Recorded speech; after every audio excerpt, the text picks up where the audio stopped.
So நம்ம இன்னைக்கு பார்க்க போகிறது acid, atomicity, consistency, isolation, durability. இந்த ஆசிட் அப்படிங்கிறது ஆர்டிபிஎம்எஸோட ஒரு 4 தூண் மாதிரி.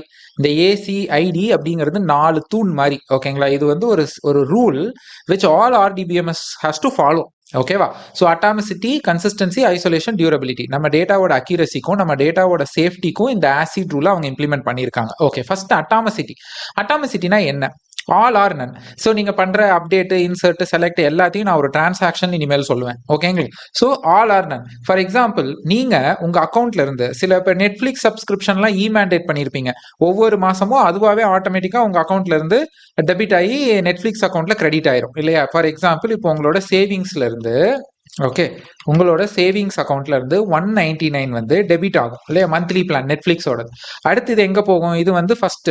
அடுத்து செகண்ட் என்னன்னா to credit to Netflix 199. So உங்க சப்ஸ்கிரிப்ஷன் ஸ்டார்ட் ஆயிரும். ஸோ இது ஃபர்ஸ்ட் டிரான்சாக்ஷன், இது செகண்ட் டிரான்சாக்ஷன், இதெல்லாம் ஒரே செயின்.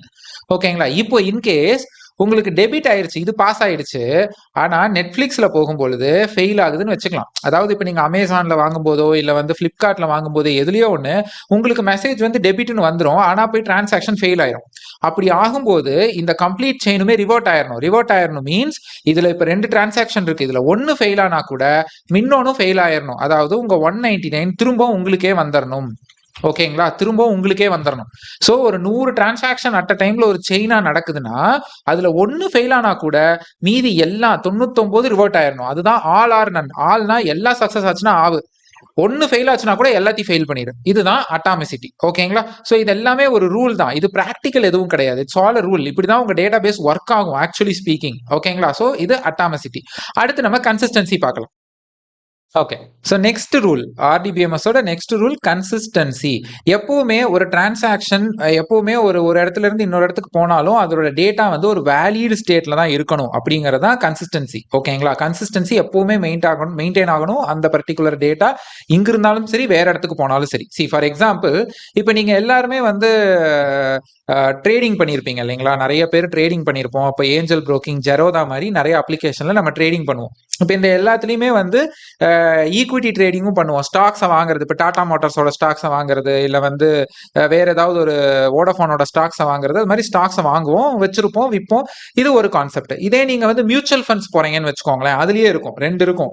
ட்ரேட்ல இன்வெஸ்ட் பண்ணணுமா, மியூச்சுவல் ஃபண்ட்ல இன்வெஸ்ட் பண்ணணுமான்னு சொல்லி 2 இருக்கும். நீங்க 2லயும் பண்ணிக்கலாம். ட்ரேட்லயும் பண்ணிக்கலாம், இல்ல ஈக்விட்டிலையும் பண்ணிக்கலாம், இல்ல மியூச்சுவல் ஃபண்ட்ஸ்லயும் பண்ணிக்கலாம். ஓகே, நீங்க ஈக்விட்டினா என்ன, மியூச்சுவல் ஃபண்ட்ஸ்னா என்னன்னு தெரியலனா இது ரெண்டுமே 2 டைப் ஆஃப் ஒரு அக்கௌண்ட்னு வச்சுக்கலாம். ஒரே ஒரு ஏஞ்சல் புரோக்கிங் லாகின்குள்ள 2 டைப் ஆஃப் இன்வெஸ்ட்மெண்ட்னு வச்சுக்கலாம். இது ஒரு டைப் ஆஃப் இன்வெஸ்ட்மெண்ட், இது ஒரு டைப் ஆஃப் இன்வெஸ்ட்மெண்ட் அப்படின்னு வச்சுக்கலாம். சரி, இப்போ நான் ட்ரேடிங்ல வந்து $500 ஸ்டாக்ஸ் வச்சிருக்கேன். மியூச்சுவல் ஃபண்ட்ஸ்ல $300 என்னோட மியூச்சுவல் ஃபண்ட்ஸ் இருக்கு. இப்போ டோட்டல்னு காமிக்கும் 800 இருக்கு. ஆக்சுவலா ஏஞ்சல் புரோக்கிங்லாம் ஒரு இடத்துல டோட்டல் உங்களோட மொத்தமா நீங்க மியூச்சுவல் ஃபண்ட்ஸ்ல இன்வெஸ்ட் பண்றது, ட்ரேடிங்ல இன்வெஸ்ட் பண்ணது, ஈக்விட்டில மொத்தமா சேர்த்து 800ன்னு காமிக்கும். இப்ப திடீர்னு எனக்கு என்ன தோணுதுன்னா, என்னோட ஈக்விட்டில இருந்து ஒரு $100 ஸ்டாக்ஸை வித்து அந்த $100 எடுத்துட்டு போய் மியூச்சுவல் ஃபண்ட்ஸ்ல போட்டலாம் அப்படின்னு தோணுது. அப்ப நான் என்ன பண்றேன், இங்க பாருங்க, ட்ரேட் அக்கௌண்ட்ல 400 ஆயிரும். ஏன்னா நான் $100 ஸ்டாக்ஸை வித்துட்டேன், அதை எடுத்துட்டு போயிட்டு மியூச்சுவல் ஃபண்ட்ஸ்ல போடுறேன். அப்ப அது திரும்ப 400 ஆயிருமா? ஏன்னா முதல் மியூச்சுவல் ஃபண்ட்ஸ் 300 தான் இருந்தது என்னோட இன்வெஸ்ட்மெண்ட், இப்ப அது 400 ஆயிருச்சு. சோ இப்ப திரும்பவும் டோட்டல் வந்து 800 தான். இதுதான் வேலிட் ஸ்டேட்டா இருக்கணும் அப்படிங்கிறது. இந்த கன்சிஸ்டன்சி தான் மெயின்டைன் ஆகணும் அப்படிங்கிறது. முதல் என்னோட ட்ரேடிங் அக்கௌண்ட், இப்போ உங்களுதே வந்து சேவிங்ஸ் அக்கௌண்ட், கரண்ட் அக்கௌண்ட்னு இருக்கும் இல்லையா? அந்த மாதிரி தான் இது 2 டைப் ஆஃப் இன்வெஸ்ட்மெண்ட் இருக்கு. நீங்க டோட்டல் வந்து எப்பவுமே சேமா தான் இருக்கணும். நீங்க எப்படி பணத்தை வந்து ஒரு இன்வெஸ்ட்மெண்ட்ல இருந்து இன்வெஸ்ட்மெண்ட்டுக்கு மூவ் பண்ணிக்கிட்டாலும் டோட்டல் ஷுட் பி சேம். இப்ப ஆக்சிடென்ட்டா நடக்குது, ஒரு விஷயம் நடக்குது. என்னன்னா, உங்களுக்கு வந்து இங்க வந்து 500 இருக்கு, ஆனா மியூச்சுவல் ஃபண்ட்ஸ்ல போயிட்டு உங்களுக்கு வந்து 300ல இருந்தது ஒரு 100 வந்து ஆட் ஆயிடுச்சு. அதாவது நீங்க ட்ரேட்ல இருந்து அனுப்பவே இல்லை, திடீர்னு ஆக்சிடென்டலா ஒரு $100 அவனே ஆட் பண்ணிட்டான். இப்போ இந்த டோட்டல் வந்து 900ன்னு மாறிடும். ஸோ நான் எந்த அமௌண்ட்டையும் அடிஷ்னலா உள்ள போடவே இல்லை.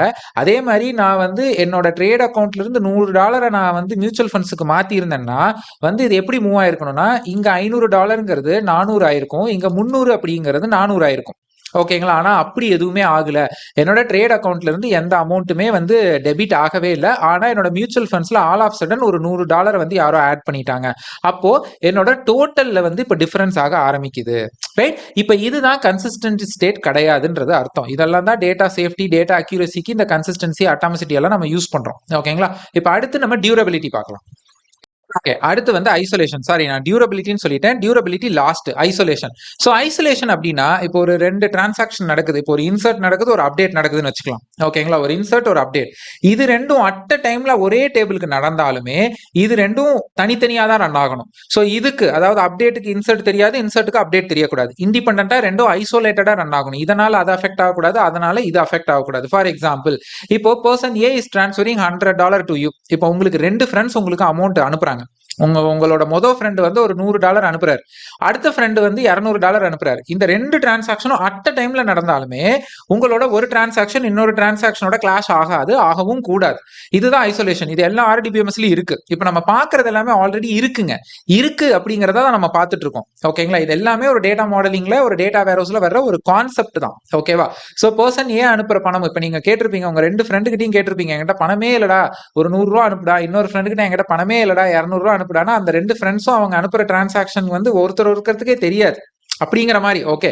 சோ உங்க 2 டிரான்சாக்ஷனும் உங்க டேபிளுக்கு தான் வருது. வேற 2 யூசர் கிட்ட இருந்து உங்களுக்கு ஜிபே வழியா வந்தாலுமே ஒரு டிரான்சாக்ஷன் இன்னொரு டிரான்சாக்ஷனோட என்னைக்குமே இம்பாக்ட் ஆகாது.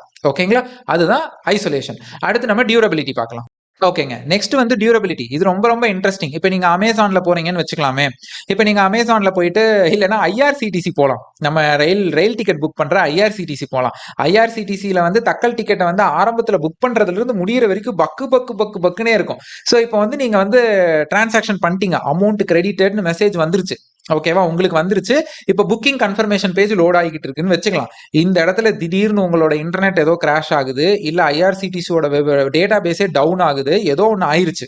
ஓகேவா? எப்படி இருக்கும், நமக்கு அப்படியே ஹார்ட் அட்டாக் வந்த மாதிரி இருக்கும். ஓகேவா? பணம் போச்சுங்கிறத விட டிக்கெட் புக் ஆச்சா இல்லையாடா அப்படிங்கிற மாதிரி இருக்கும். இப்போ டியூரபிலிட்டினா என்னன்னா, இப்போ இந்த மாதிரி ஒரு கேஸ் நடக்குதுன்னு வச்சுக்கலாம். இப்போ உங்க டிரான்சாக்ஷன் போயிடுச்சு, கமிட் நடந்துருச்சு, கமிட் முடிஞ்சிருச்சு. ஓகே, கமிட்னா உங்களோட டிரான்சாக்ஷன் போயிட்டு அங்க எக்ஸிக்யூட் ஆகி சேவ் ஆயிடுச்சு அப்படின்னா, டேட்டா பேஸ் கிராஷ் ஆயிருந்தாலுமே திரும்பவும் அது ஆன்லைன்ல வர்றப்போ நம்ம பே பண்ணிட்டோம் அப்படின்ற அந்த டிக்கெட் கன்ஃபர்மேஷன் நமக்கு வரணும். ஓகேவா? டேட்டாபேஸ் திரும்ப வந்தாலுமே அது பார்க்கும், ஓகே கௌதம் பே பண்ணிட்டாரு, இவருக்கு டிக்கெட் கன்ஃபர்மேஷன் நம்ம பண்ணியாச்சு அப்படிங்கிறது வரணும். அதே மாதிரி தான் இப்போ அமேசான்ல நீங்க உங்களோட ஜிபேல பண்றீங்க, அமேசான்ல வந்து ஜிபேல இருந்து மணி வந்து டெபிட் ஆயிடுச்சு, உங்களுதுல இருந்து போயிருச்சு மணி.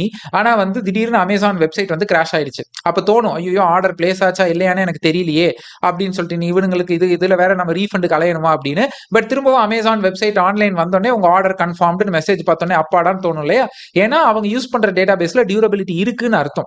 ஒன்ஸ் உங்களோட டிரான்சாக்ஷன் அவங்கள்ட்ட போய் கமிட் ஆயிடுச்சுன்னா, அவங்களோட டேட்டாபேஸ் கிராஷ் ஆனாலுமே திரும்பவும் அந்த டேட்டாபேஸ் ஆன்லைன் வரும் பொழுது உங்க டிரான்சாக்ஷன்லாம் அவங்கள்ட்ட பத்திரமா மெயின்டைன் ஆகும். ஓகேங்களா? சோ இப்போ இந்த நம்ம பார்த்த எல்லாமே ஒரு விதத்துல நம்ம டெய்லி யூஸ் பண்ற அப்ளிகேஷன்ல நடக்கிற ஒரு விஷயம் தான். அவங்க எல்லாருமே பேக் எண்ட்ல வந்து ஆர்டிபிஎம்எஸ் டேட்டா பேஸ் யூஸ் பண்றனால தான் நமக்கு நிறைய இந்த ப்ராப்ளம்ஸ் எல்லாம் நிறைய நமக்கு வரமாட்டேங்குது. Okay. So atomicity, consistency, isolation, durability, இந்த 4மே டேட்டா பேஸோட 4 பில்லர் மாதிரி. இது எல்லாமே நான் அமௌண்ட்டை வச்சு மட்டுமே பேசுறதுனால இது அதுக்கான யூஸ் கேஸ்ன்னு நினைச்சுக்காதீங்க. ஒவ்வொரு டிரான்சாக்ஷன்ங்கிற வேர்டு நான் இங்க யூஸ் பண்றதும் ஒரு சீக்வல் ஸ்டேட்மெண்ட் தான். அது ஒரு இன்சர்ட், ஒரு அப்டேட், ஒரு ரீநேம், ஒரு ஆல்டர் எதா வேணா இருக்கலாம். ஓகேங்களா? சோ இது அகைன் இட்ஸ் அ கான்செப்ட். இது பிராக்டிகல் கிடையாது. It's just a concept. இந்த கான்செப்டை நீங்க மைண்ட்ல வச்சுக்கிட்டா மட்டும் போதும். ஓகேங்களா? சோ எல்லா டேட்டா பேஸ், எல்லா மாடர்ன் டேட்டா பேஸஸும் சரி, ட்ரெடிஷனல் ஆர்டிபிஎம்எஸும் சரி, ஒரு ரூலோட வரும். சோ நீங்க ஆர்டிபிஎம்எஸ் எடுத்துக்கிட்டீங்க அப்படின்னா ஆசிட் அப்படிங்கிறது ரூல். இதே நோ சீக்வல் டேட்டா பேஸ், அதை மாடர்ன் டேட்டா பேஸ்னு சொல்லுவாங்க. அதுல வந்து சிஏபி கேப் தியரம்னு அதுல ஒரு ரூல் இருக்குங்க. ஆசிட் மாதிரி அங்க ஒன்று இருக்கு. ஓகேங்களா? அதே மாதிரி ஆசிட் இருக்கிற டேட்டாபேஸ் எல்லாத்துலயும் நீங்க இன்சர்ட் அப்டேட் டெலீட் பண்ணிக்கலாங்கிறது டிஃபால்ட்டா அர்த்தம். ஓகேங்களா? இப்போ இதுல ஆசிட் இருக்கு அப்படின்னா இதுல இன்சர்ட் அப்டேட் டெலீட் பண்ணிக்கலாம் அப்படிங்கிறது அர்த்தம். ஓகேவா? ஃபைன். சோ இப்போ நம்ம அடுத்த டாபிக் போலாம். என்னோட 9 hours SQL master course video யூடியூப்ல ஃப்ரீயா அவைலபிளா இருக்கு. ஸோ அதுக்கு நான் கோட் எல்லாம் ஷேர் பண்ணியிருந்தேன். பட் நோட்ஸ் இருந்தால் நல்லா இருக்கும்னு நிறைய பேர் கேட்டிருந்தீங்க. ஸோ அதுக்காக இந்த சீக்வல் மாஸ்டர் கிளாஸ் நோட்ஸை வந்து தங்கிலீஷ்ல நான் எழுதியிருக்கேன். ஸோ இந்த புக்ல பாத்தீங்க அப்படின்னா flow charts, syntaxes, examples and then definition எல்லாமே தங்கிலீஷ்ல நான் கொடுத்துருப்பேன். ஸோ இந்த புக்கோட பிரைஸ் ₹59 அண்ட் இந்த புக்கோட சேர்த்து 100 SQL interview problems with answers, அது ஃபுல்லா தங்கிலீஷ்ல தான் இருக்கு. அண்ட் அந்த புக்கை நான் இந்த புக்கோட ஃப்ரீயா கொடுக்குறேன். அண்ட் இந்த புக்கோட பர்ச்சேஸ் லிங்க் அண்ட் என்னோட 9 hours சீக்வல் மாஸ்டர் கோர்ஸ் வீடியோவோட லிங்க், ஸோ இதோட லிங்க் எல்லாமே டிஸ்கிரிப்ஷன் பாக்ஸ்ல இருக்கு, நீங்க போய் எடுத்துக்கலாம். தேங்க்ஸ் ஃபார் வாட்சிங். என்னோட யூடியூப் சேனலில் நிறைய மாஸ்டர் கோர்ஸ் வீடியோஸ் தமிழில் நான் ஃப்ரீயாக போட்டுட்ருக்கேன். பைத்தானுக்கு 12 hours, சீக்வலுக்கு 9 hours, லினக்ஸுக்கு 4 hours, பிக் டேட்டா இன்ஜினியரிங்கில் மட்டும் 20 ஹவர்ஸ்க்கு வீடியோ, அது இல்லாமல் AI, Google cloud, Azure, AWS மாதிரி நிறைய வீடியோஸ், அதே மாதிரி ஸ்காலா, ஜாவா மாதிரி ப்ரோக்ராமிங் லாங்குவேஜஸும் தமிழில் போட்டுட்ருக்கேன். ஸோ என்னோட சேனலில் எல்லா வீடியோஸும் தமிழில் தான் இருக்கும். இப்போ எக்ஸ்ப்ளோர் பண்ணி பாருங்கள். அதே மாதிரி நான் குட்டி குட்டி நோட்ஸ் அண்ட் புக்ஸை இங்கிலீஷ்லையும் தங்கிலீஷ்லையும் எழுதிட்டு இருக்கேன். ஸோ அதோட லிங்க்ஸும் வந்து டிஸ்கிரிப்ஷன் பாக்ஸில் இருக்குது. ஜஸ்ட் ₹3 ஆரம்பிச்சு ₹50 வரைக்கும் என் புக்ஸ் எல்லாம் இருக்கும். நீங்கள் அதெல்லாம் வந்து வாங்கி யூஸ் பண்ணி பார்க்குறதுனா பார்க்கலாம். அதே மாதிரி நம்மக்கிட்ட ஒரு ப்ராடக்ட் இருக்குது கால்டு tablenotfound.com. ஸோ இது லீட் கோடுக்கு ஆல்டர்னேட் மாதிரி. இதில் நீங்கள் SQL, Linux and Python coding practice பண்ணி பார்க்கலாம். இதோட முக்கியத்துவமே இந்த ப்ராடக்ட் வந்து கம்ப்ளீட்லி இன் தங்கிலீஷ். ஸோ நீங்கள் ப்ராக்டிஸ் பண்ணுற எல்லா கொஸ்டின்ஸுமே தங்கிலீஷில் தான் இருக்கும். அதோட explanation and hints step by step எல்லாமே தங்கிலீஷில் தான் இருக்கும். அண்ட் தென் இதுலேயே ATS செக்கரும் இருக்குது. நீங்கள் உங்கள் ரெஸ்யூம் அண்ட் ஜாப் டிஸ்கிரிப்ஷன் வச்சு நீங்கள் ATS செக்கும் பண்ணிக்கலாம். தேங்க்ஸ் ஃபார் வாட்சிங் கைஸ். என்னோட இன்ஸ்டாகிராம் அண்ட் லிங்க்டினோட ப்ரொஃபைல் டிஸ்கிரிப்ஷனில் இருக்குது. அங்கேயும் நீங்கள் என்ன ஃபாலோ பண்ணிக்கலாம். And once again thanks for வாட்சிங் அண்ட் லவ் யூ கைஸ்.